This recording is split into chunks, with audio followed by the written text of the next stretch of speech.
بسم اللہ الرحمن الرحیم۔ السلام علیکم، میں ہوں اعجاز امتیاز۔ محرم الحرام کے دوران ہم اہل بیت اطہار کی تعلیمات اور مختلف اہم موضوعات پر نامور عالم دین مولانا سید کاظم عباس نقوی صاحب سے گفتگو کریں گے۔ یہ اس سلسلے کا چوتھا پروگرام ہے۔ دنیا میں دہشت گردی کے کسی بھی بڑے واقعے میں شیعہ ملوث نہیں ہے۔ شیعت ایک مظلوم کی آواز دکھائی دیتی ہے،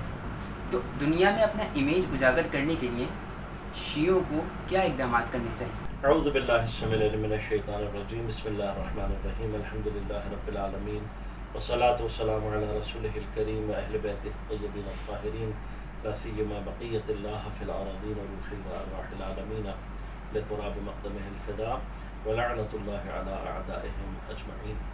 دیکھیے، اسلام کی ایک بہت واضح سی نظر یہ ہے کہ جس کسی نے بھی کسی ایک انسان کی جان بچائی گئی، اس نے ساری انسانیت کی جان بچائی، اور کسی ایک انسان کو ناحق اگر قتل کیا تو گویا ساری انسانیت کا قتل کیا۔ جو معیار ہے وہ یہ ہے کہ معصوم اور ناحق شخص قتل نہیں ہونا چاہیے، ورنہ یہی سوال ہم کر سکتے ہیں کہ بھئی جنگ میں مسلمانوں کے ہی ہاتھوں، اصحاب کے ہاتھوں جو ہے وہ بہت سارے افراد جو ہے وہ کفار کے قتل ہوئے،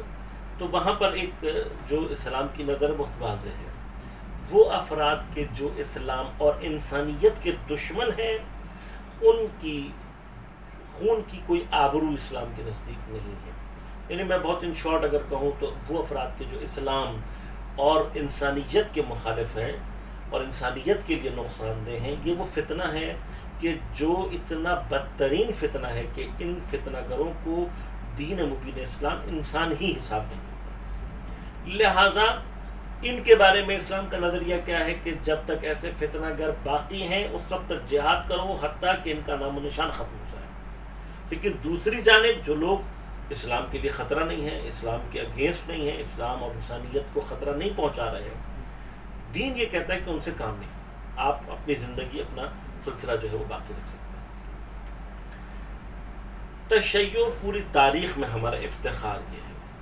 کہ اگر کبھی اور کسی بھی جگہ پر ہمارے پاس اگر قدرت آئی بھی ہے، بلا بہت چھوٹے سے عرصے کے لیے، کم عرصے یا محدود ایریا میں،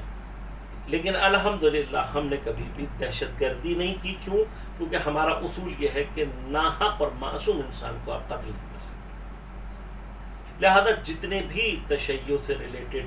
آج تک تشیع کی جتنی بھی مقاومتیں ہیں، جتنی بھی تحریکیں ہیں، جتنی بھی نہضتیں ہیں، اس میں آپ کہیں پر بھی شیعوں کو کسی معصوم اور ناحق انسان کو قتل کرتے ہوئے نہیں پائیں گے۔ آج بھی آپ چلے جائیں مثلا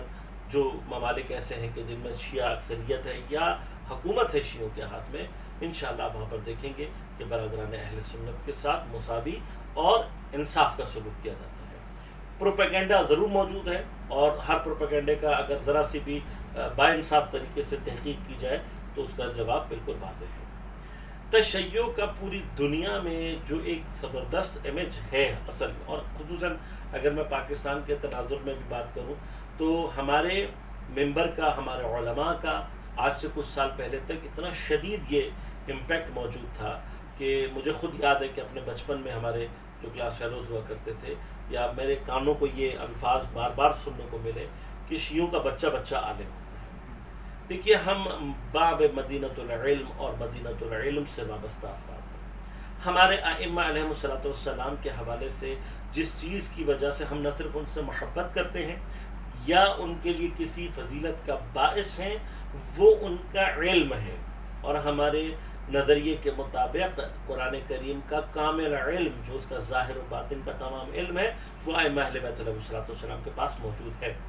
ہمارے عقیدے کے مطابق تمام ائمہ کے پاس علم لدنی موجود ہے جو پروردگار اپنے خاص بندوں کو عطا کرتا ہے۔ اسی علم کی وجہ سے ہم ائمہ علیہ السلام کی عصمت کے قائل ہیں، اسی علم کے ذریعے سے ہم ان کی دیگر برتری کے اور فضیلتوں کے قائل ہیں۔ لہذا جب ہم اپنے آپ کو ایسے ائمہ سے منسلک اور منسوب کرتے ہیں، اور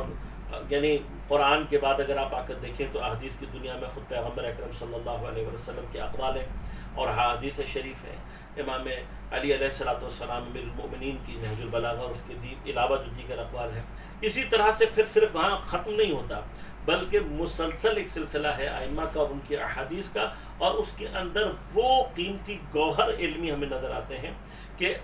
اور ایک بہت بڑا مسئلہ ہمارا یہ بھی ہے، تشیع میں آج تک ہم جن چیزوں کو صحیح معنی میں ادا نہیں کر سکے، میں یہ واضح طور پہ یہ کہوں گا کہ ہماری غفلتیں ہیں، ہم حتیٰ اپنے ائمہ کا صحیح تعارف دنیا کی نظروں میں نہیں کروا سکتے۔ مثلا امام جعفر صادق علیہ السلام، امام محمد باقر علیہ السلام، 4000 سے زیادہ ان کے شاگرد ہیں۔ ایک عالمی شہرت یافتہ کیمسٹری کا جو بابا اعظم کہہ لیں آپ اس کو، جابر ابن حیان، وہ امام جعفر صادق کے شاگردوں میں سے ایک شاگرد ہے۔ اسی طرح سے سائنس سے لے کر دیگر تمام علوم میں اہل بیت علیہ السلام کی رہنمائی موجود ہے، اور دیگر تمام علوم میں ہمارا مسئلہ یہ کہ ہم نہ صرف اپنے ائمہ اور ان کے کلام کو دنیا تک روشناس نہیں کرا سکے، بلکہ تشیع کا جو حقیقی چہرہ ہے اس کو دنیا کے سامنے متعارف نہیں کرا سکے۔ تشیع کا جو اصل چہرہ اور افتخار ہے وہ یہی کہ ہماری جو اصل ہے وہ علم کے اوپر ہے،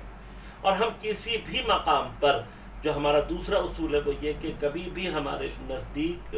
ہمارا جو کوئی بھی ہدف ہے وہ ہمارے وسیلے کی توجیہ نہیں کرتا۔ یعنی یہ تشیع کا ایک بہت بڑا افتخار ہے، اور میں سمجھتا ہوں کہ واقعاً جس کی وجہ سے ہم بہت سارے ایسے کاموں سے بچے ہوئے بھی ہیں، اس کی ایک وجہ یہ ہے کہ ہمارے ہاں یہ قانون ہے کہ جو ہدف ہے وہ وسیلے کی توجیہ نہیں کرتا۔ یعنی کیا، اگر میں کوئی اچھا کام کا ہدف رکھتا ہوں، مثلا میں مسجد بنانا چاہتا ہوں، آیا کیا یہ مسجد میں چوری کے پیسوں سے بنا سکتا ہوں؟ آیا میں یہ مسجد غصب کی زمین پر بنا سکتا ہوں؟ آیا میں لوگوں کا مال کھا کر جو ہے وہ یہ یا رشوت کے پیسوں سے بنا سکتا ہوں؟ نہیں۔ قرآن کا واضح طور پر اصول ہے، انما یتقبل اللہ من المتقین، اللہ صرف اور صرف متقین سے قبول کرتا ہے اعمال کو۔ متقین سے اعمال کو قبول کرنے کا مطلب کیا ہے کہ وہ مسجد جو حلال پیسے سے بنائی جائے گی، اسی طرح سے وہ عزاداری جو حلال پیسے سے کی جائے گی، وہ اللہ کے نزدیک جو ہے کیا ہے، قابل قبول ہے۔ لہذا جب ہمارے ہاں ہدف جو ہے وہ وسیلے کی توجیہ نہیں کرتا، تو یہ نہیں ہو سکتا کہ میں کسی اچھے کام کے لیے مثلا کسی ناحق کو قتل کر سکتا ہوں، ایسا ہمارے ہاں نہیں۔ چونکہ یہ قانون ہمارے ہاں موجود ہے، لہذا اگر ہم صحیح ہدف پر پہنچنا چاہتے ہیں تو اس کے لیے جو راستہ ہے وہ جائز اور حلال اور شرعی ہونا چاہیے۔ اب چونکہ شریعت ہمیں اس چیز کی ہرگز اجازت نہیں دیتی کہ آپ کسی مظلوم کو ناحق قتل کریں، لہذا الحمدللہ تشیع کے اندر یہ جو قانون ہے، اس کی وجہ سے آج تک کبھی بھی تشیع نے کسی طرح کی دہشت گردی کی، کیوں، جب آپ دہشت گردی کے ایکٹس میں شامل ہوتے ہیں یا کرنے کی کوشش کرتے ہیں، اس میں کئی بے گناہوں کی جان جاتی ہے۔ ٹھیک ہے، اب آپ اپنے عقیدے کے مطابق اس کو جیسے مرضی سالو کریں، یہ آپ کا پرابلم ہے، لیکن ہم یہ جانتے ہیں کہ میرے کسی ایک سے، یعنی بظاہر میں نے اپنا ہدف صحیح رکھا ہوا ہے، لیکن اگر اس میں ایک ذرا سی بھی غلطی ہو گئی تو پھر میں اللہ تعالیٰ کو اس کا جواب نہیں دے سکتا۔ تشیع کے لیے اس وقت جو ہمیں چاہیے کہ ہم کریں، اور ایک اہم ذمہ داری ہماری بنتی ہے، وہ یہ ہے کہ جو تشیع کا علمی چہرہ ہے، منطقی چہرہ ہے، وہ چہرہ دنیا کو دکھائیں، اور اپنے علم کی جو برتری ہمیں حاصل ہے اس کو ہم دوبارہ دنیا کے سامنے روشناس کریں۔